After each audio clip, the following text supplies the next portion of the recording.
What's good, everybody? I'm Jędrek. He's Sodek. And today we have for you our top 10 cards, or really top 12 cards, out of Modern Horizons 3 for, well, Modern. Let's go. Alrighty. So, our initial plan was to just cut out the top 10 list out of the 5.5 hour long stream that we did last Friday. You can find a link to it below in the description. But we just thought that this is a more convenient and more pleasant to watch and more coherent and overall just a better form of content than that would have been. Also, right now we are 1 week older and 1 week wiser with the new takes and experiences and thoughts that we had on all of the cards. So we're back with a more refined, still release day list. The set hasn't been officially released yet, to give you our best takes before the official play with MH3 begins. All right, so without any further ado, we go to our first card, which is Invert Polarity. This is a card that on our initial stream we were pretty low on. Let's start with that. It's not a very fun design or a very good design, I think, but design and power level are two different things. And we jokingly said that I'm gonna flip a coin, and if it's heads, then I'll give it an 8 out of 10, and if it's tails, I give it 4 out of 10. It was tails, so I gave it 4 out of 10. When in reality, it's obviously a bit stronger card at least. The floor is still very low, or very low. It is low. Let's be honest. Cancel is not a very modern playable card. Although there is a fair bit of cancels that people have been casting over the years, like Force of Negation or Archmage's Charms. And all of those had a meaningful upside, and Invert Polarity is another of those cards, I think, with a meaningful upside. I managed to steal some Merctides yesterday when I played in paper, and it was quite strong, definitely swinging the game in my favor. And I think that Invert Polarity will make cards that are very expensive and very impactful a bit worse. Like if Polarity is play, then casting like Ring or Cantegrate Creator or and the big Planeswalkers, stuff like that. Even let alone cards like, I don't know, Archon of Cruelty or some super top end cards. You just don't want to cast those cards into Invert Polarity because there's a good chance, like 50%, that this will be turned against you and likely result in more or less immediate game loss because of that. Yeah, the question is if the card will be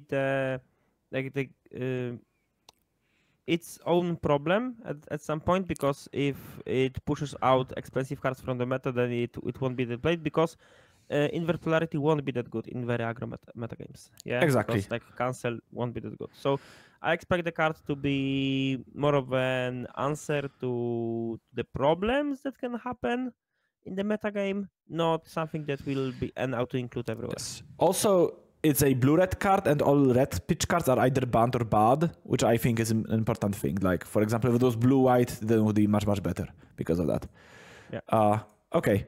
Next up, we have 6, which is the card that Sodek picked. So what are your thoughts on 6, Sodek? Yeah, so initially, like a week ago when we were recording, I was quite low on it because it's a 3 mana card, it's a creature, so it can die, it doesn't have any ETB effect, and so on and so on. But I saw Aspiring Spike playing it, I saw other lists using the card, and I concluded that in mid-late game, it can act like Underworld Bridge that stays on the battlefield, which is quite good, to be honest. If you can loop 1 rings over and over again, it's a game-winning play versus a lot of decks. Also, you can try to play it in a mid-game to just play something like for 1 or 0 drops, and you have any other ways to get lands to hand. You can easily convert them into real cards. So, for example, because of it, Verena 6 can be a bit better. also cards like Flare of Cultivation, yes, and the green flare can also be quite good because the land you get from the hand can be traded for a real card.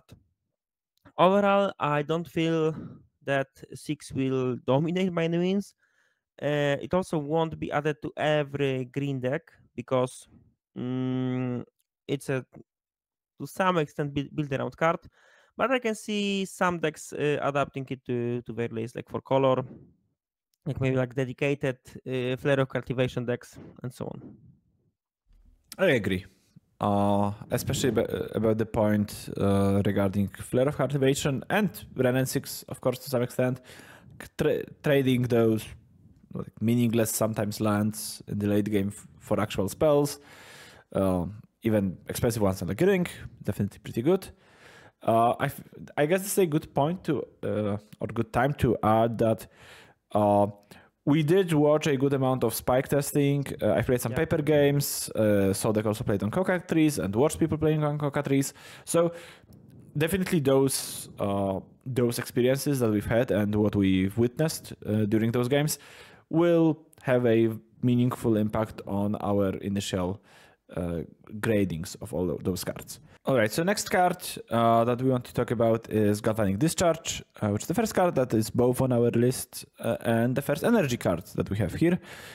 We will also have Primal Prayers in a second, but other than that, there are no other energy cards. And Galvanic Discharge is also like a kind of poster child for the like interactive energy things or interactive energy theme that is in this set. So the most obvious comparison for Discharge is Unholy Heat, and I do think that it will be better at killing like 3 toughness and 4 toughness creatures, maybe 5 toughness creatures. It will be worse at killing 6 toughness creatures, mostly because most other energy cards that add energy while on ETB, they add 2 energy. So Unstable Raptor, Amped Raptor, and Unstable Talisman. Yes. By Talisman, I mean Amulet. I don't know why I keep calling this card a Talisman instead of Amulet. There is the White Honor that I don't think will be playable, but it adds 2 energy. The White Oblivion Ring. Yeah. Attune with Ether. A few others. Yeah. Overall, as long as your metagame doesn't involve too many Primeval Titans, the switch is kind of safe. And the big question will be if the energy package, let's say, will be better than the regular stuff we get from for example, the regular Merktide lists. Yeah. So time will tell which one the energy or the regular value pile is better. For now, energy cards look good. Yeah, I think the important part is whether free toughness creatures will be played, like cheap free toughness creatures. Like if your opponent plays Nakatls and Nishowa Brawlers and Tamiyos, you'd rather have Galvanic Discharge. If your opponent plays Primeval Titans and Merktides, you'd rather have Unholy Heat, most likely. And yeah, also, as Sodek said, it's yet to be determined which is better and how big your energy package have to be. Is it just like this and tune the narrative? Is it like Ether Hub, Unstable Amulet, and so on? A lot of things to figure out. Okay, next up, we have Harbinger of the Seas, also known as Magus of the Flood or Flood Moon or however you want to call it, or that's fucking fish. A lot of different names for a card that I think we'll see a fairly broad play. It's a card that I think the biggest difference between it and like Blood Moon and Magus is that blue is much worse at dealing with creatures than red is. So fairly often you Magus your opponent and they, even though it's a creature, they can't get it off the board because they don't have access to their interactive color or creature interaction color. Especially if you are playing like out of Merfolk or something like that. First of all, you have a large board of creatures, and if your opponent can remove your creatures, then it's obviously much more threatening if you attack for 10 damage a turn than if you attack for 2 damage a turn. Also, Merfolk is a deck that can have like Cavern of Souls or Ether Vial, so stack interaction also doesn't work against Magus in that sense. So actually, sometimes it will be very hard to deal with Magus. You will have to have like maybe Otawara, Brazen Borrower, Sink into the Stopper, one of the new cards. So a bunch of bounce spells that maybe you can deal with, or you have to like float the red every time your opponent activates Vial on free just to have it for Blighting Bolt or whatever. Also a bunch of nice things, like I've already mentioned when talking about Invert Polarity, that red pitch cards either are banned or suck, while blue pitch cards are all legal and all at least pretty good. And that's a blue card that you can pitch. It's a wizard for Flame of Honor. It's a Merfolk for Merfolk decks. So a good amount of utility over Blood Moon, and it will force people to redesign their mana bases, definitely. The biggest like difference. Basic Mountain. Yeah, basic Mountain in blue-red decks is something we haven't seen since Lishitian played Blue Moon at PT Bottom of the Gods. I guess, of course, we had it later as well, but for the last few years we only played Islands, and Harbinger is much better than Magus against or Blood Moon against blue-red decks because you mostly operate on blue mana and you don't really want to fetch Mountain. So yeah, a bunch of things that you have to get accustomed to with the new Magus, effectively. Okay, next up we have Phelia, Exuberant Shepherd, aka Major's dog, which is a card that Sodek picked. So what are your thoughts on Phelia, Sodek? Yeah, like similarly to 6, I wasn't very high on the card earlier, but after I saw how flexible the card is, I decided to add it to the list.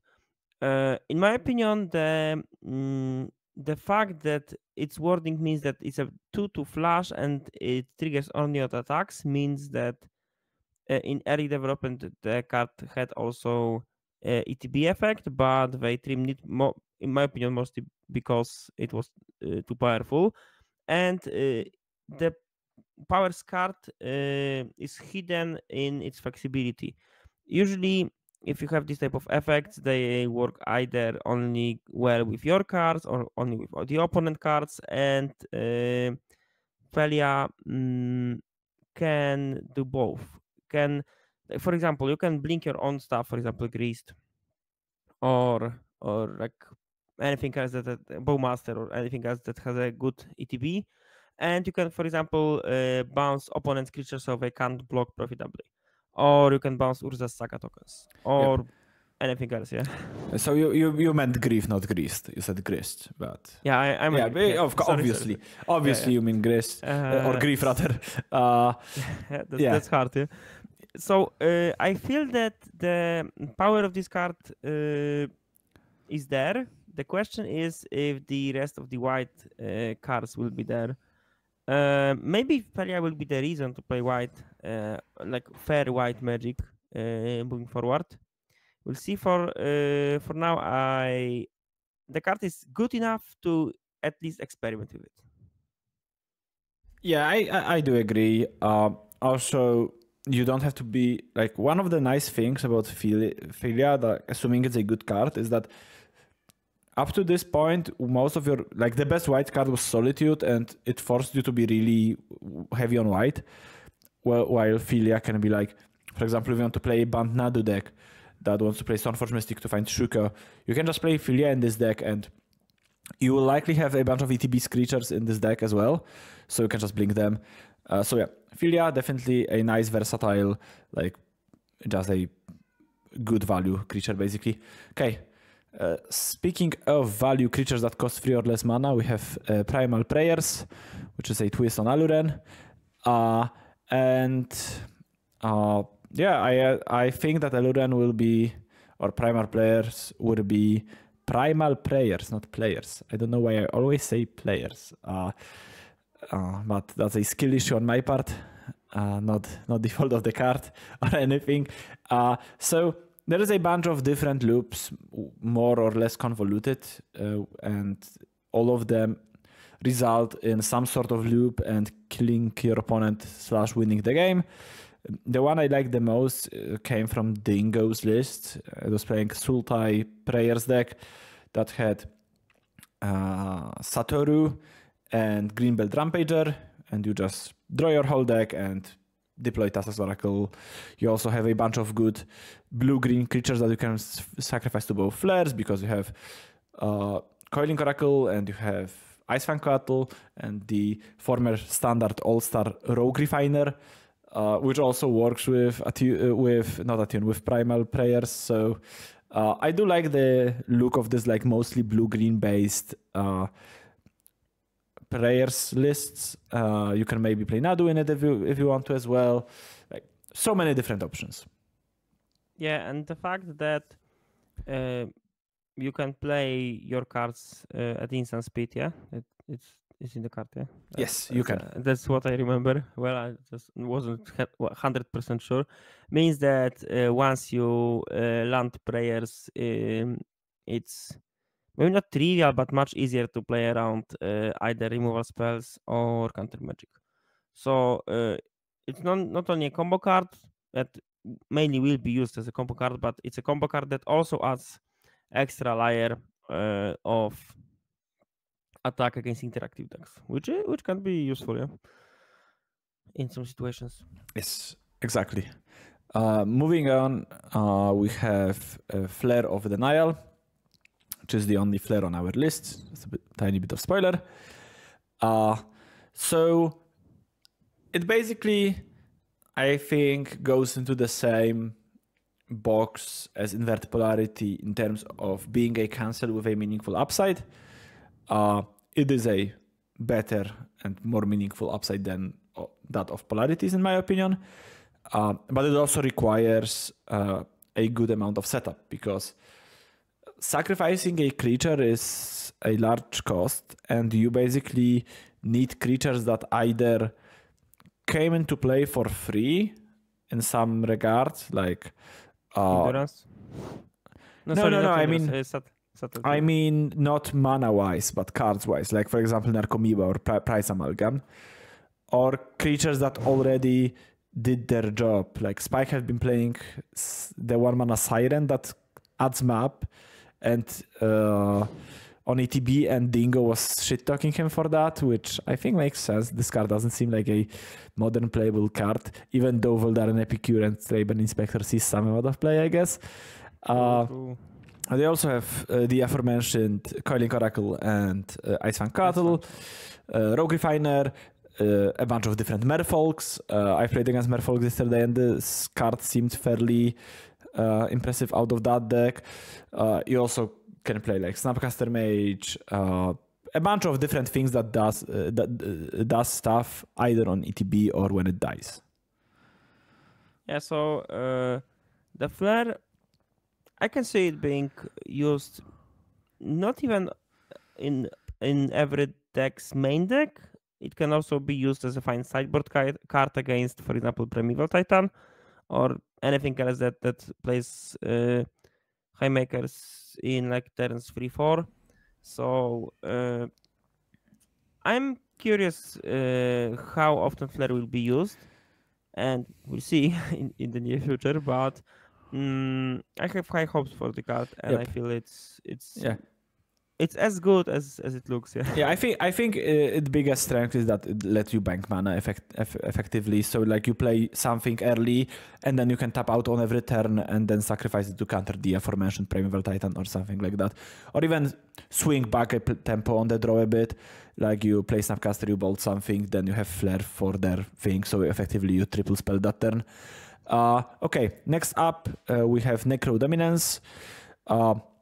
It's another card that especially Sodek rated very highly on our stream last week. And now, interestingly enough, I have it higher than Sodek. It's one of the cards that impressed me the most when I was watching Spikes and Dingo games. Mostly out of the white-black Scam deck. The particular colors of the Scam deck aren't that important right now. But in my opinion, Necrodominance is a card that would just play so well in Scam of various sorts, because it's just such a good deck at going down on cards, because that's what Necro wants you to do. It wants you both of player to just be completely out of resources, and then you slam Necro, you draw cards. Now you have 5 cards to their like 2 or whatever, and then you just win the game out of that. Of course, there are like unfair applications of those cards that Sodek will be more interested in than I am, for sure. Spike played Necrodominance plus Nourishing Shoal and New Sorin. The deck looked fine, looked interesting, although I'm a bit worried about what the deck can do if there isn't Necrodominance in play. Overall, I feel that Necrodominance will be more often used as a fair card, not an unfair one. And it all comes down to if you can use your card ahead of the mana curve. Because if you play 1 land per turn and play 1 spell per turn, then Necrodominance won't be as effective. But 1 grief can change the whole maths behind it. So I see it as a scam card, maybe as a couple coffers card with some life gain actions. Yeah, I think that March of Wretched Sorrow pairs up very well with because you can draw a lot of cards. Yeah.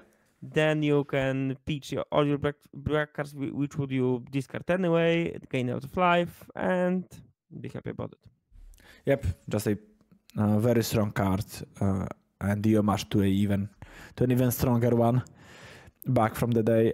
Okay, next up, staying on theme with black cards that are on our list, we have Nethergoyf, which is another homage to an iconic card, this time to Tarmogoyf.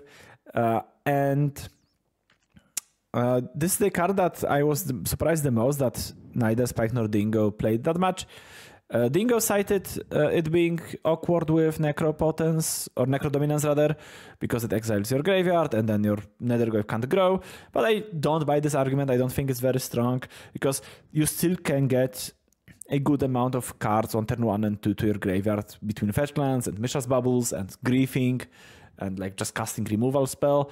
Like, it will be fairly often that your Nethergoyf is like 3/4 or 4/5 at the time you land Necrodominance, and 1 mana 3/4 is just a great rate anyways. So I think you can play both of those cards in the same deck. And it can be bigger. And if your Necrodominance doesn't hit the battlefield, then you have a huge creature that it will come back over and over again if it ever gets killed. So I don't see the downsides of it. I feel that the Nethergoyf will redefine how the fair black decks will operate. So with Nethergoyf, I don't feel that splashing for red or playing red and Ragavan will be that important. I feel now with finally a good 1-drop in black, mono black scam can be a thing, maybe blue black scam, blue black shadow, this type of stuff, maybe like black green multiple 8 goyfs, basically the lesser necessity for playing Ragavan with the print of Nethergoyf and Tamiyo is a pretty big deal. Also, as you said, you don't have to play Ragavan because of Nethergoyf, but you also don't have to play Fable because of due to Necrodominance, which is a card that might be even more important than Ragavan in the scam decks. Some people like Sokos have been cutting Ragavans completely from their scam decks, basically playing mono black splash for Fable. And I think going mono black will be very, very good with Harbinger of the Seas, because it's much better than Blood Moon against scam decks. Like, traditional red-black scam deck actually can struggle against Harbinger fairly often if they don't draw basics or fetch lands. Now it won't be a problem. Yeah, and you do, of course, take less damage from your mana base, yada yada yada. A lot of the different advantages of playing monocolored, more Phyrexian Towers and stuff. Okay, moving on to our top 3. Those cards all are ranked basically the same amount of points, let's say. that we gave them in total. So just going alphabetically, starting with Nadu, Winged Wisdom, which is a card that Sodek is extremely high on. So the floor is yours. This high. Yeah, Nadu, in my opinion, it's a Hogak of this set. It's a card that it looks like they wanted to make a cool card, but they didn't think about the consequences of some wording. Because Nadu combined with Shuko means that every your creature can trigger twice, so you can play more lands and draw more creatures. Then you can cast these creatures, and because Shuko is like, it doesn't matter if you have so many sickness or not, you can play even more lands, draw even more creatures, and so on, and you can draw your whole deck. In my opinion, it's a great card for both combo and fair styles. And it reminds me to some extent the Yavmot. It's in similar fashion. It's a creature card that's a centerpiece of the strategy, or will be a centerpiece of the strategy, and will draw a lot of cards, let you adapt to many different situations, and not very force you crucially, it won't draw cards, which is important against Bowmasters and against Shieldred. With Bowmaster, yeah, that's true. So Aspiring Spike was playing like this Coiling Oracle, Icefang Coatl, Flare build. I can see it going more combo with more Shukos, because like every time you have Shuko plus Nadu, it's super hard to lose because you instantly draw a lot of cards. You can also play something like Sylvan Safekeeper and sacrifice lands to trigger your creatures over and over again, and also protect your Nadu. Overall, in my opinion, it's the best card in the set, and will create maybe not even one strategy, but there will be one dominant Nadu deck and maybe a few others. Yeah, I think it will be interesting to see if there are like a hate card for Nadu, because it's like sans dress down. I can't really see a good way of answering Nadu, other than of course like counter magic and discard or other things that just deal with everything.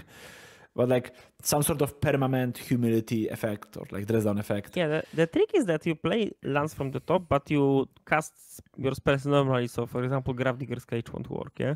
Yeah. So like, it's very weird. Yeah? It's very weird. Even like in a fair game, because you kill Nadu and it triggers. So yeah.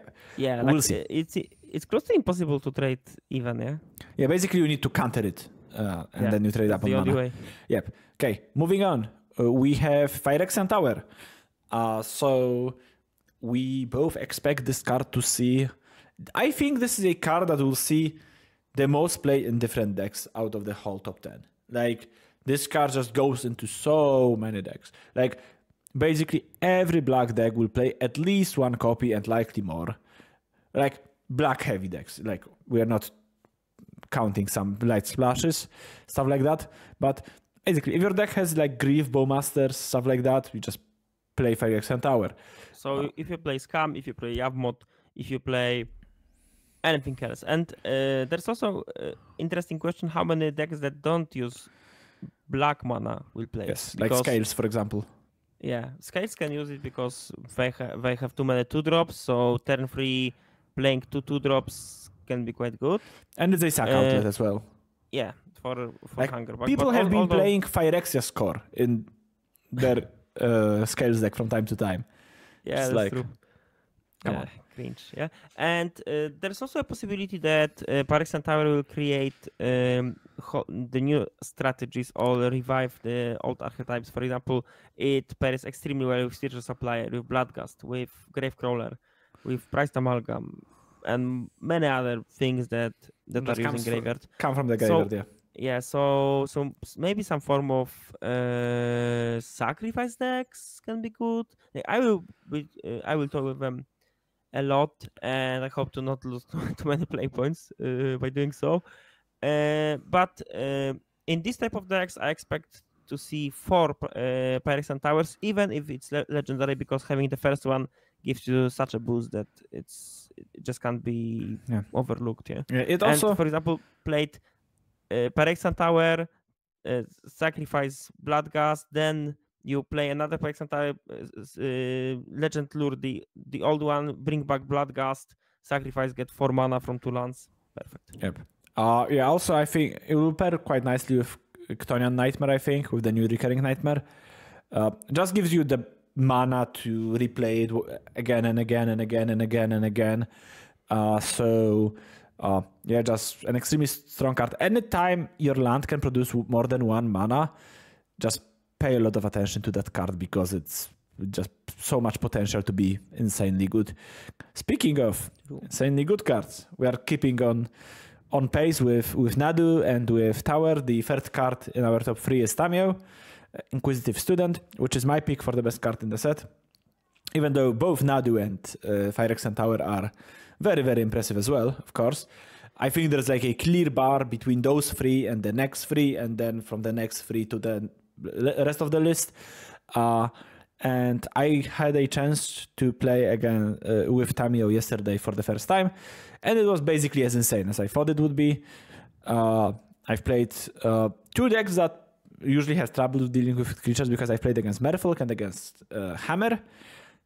So of course the uncontested Tamiyo shined there, but I also played against Murktide. It was really good against Murktide as well. Like I flipped it in every single round, at least I think precisely once in every match I played. Also like provided a lot of value. It's decisively better than Ragavan, I think. The only thing it's worse than Ragavan is actually killing your opponent because it deals 0 damage. But if you're playing like a bit slower deck than just like an aggressive strategy, the value clue is worse than treasure, but I don't think by much. And also it's much easier to get clues in the face of blockers with this than treasures with Ragavan. You can also like, if you already have a clue or a cantrip, you can attack into a big flying blocker, get a clue, sack it, transform it so you don't lose your Tamiyo. It's blue, You so... also do the same trick while blocking, yeah? So yes, exactly. I think it will see a lot of play alongside Flame of Enor. I think that is a card that historically was... Like it was played in Rhinos, and Wizard's deck were bad, mostly because you didn't have a good 1-mana Wizard. So it was very, very clunky.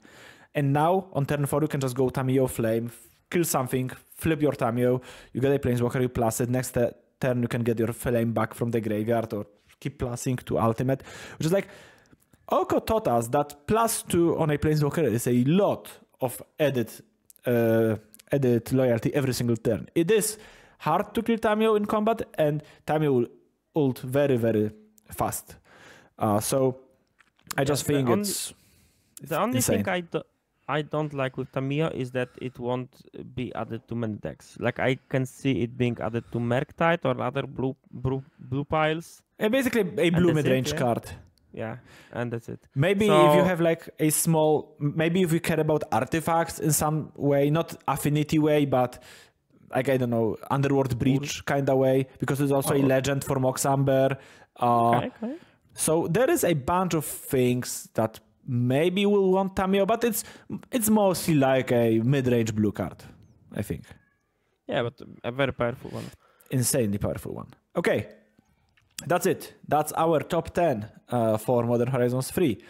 Once again, if you want to hear about the rest of the cards from the set, we reviewed almost 100 cards. The link is down in the description. There are other links in the description, like a link to our website, Mystical Teachings, where we offer guides for modern and mostly modern, seasonally, standard, and pioneer as well. If you like our content, please consider supporting us on Mystical Teachings.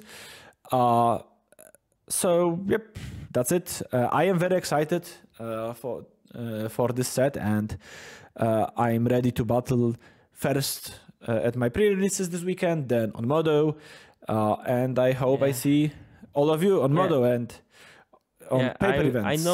I know that I will spend a lot of time with wacky combo decks because there's a Rabbi Medallion and there's Belcher cards, there's Nadu. There are some graveyard shenanigans, Buried Alive, Cephalid Coliseum, like a lot of things that can be quite good. Yeah, and more importantly, or most importantly, there is a PT Amsterdam in just 3 weeks. So a lot of modern content there.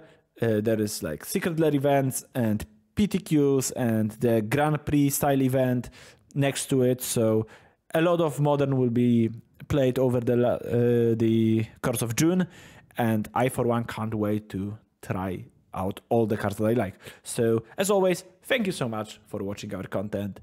I hope you will be having fun with those cards just like we will. Take care and bye bye. See ya.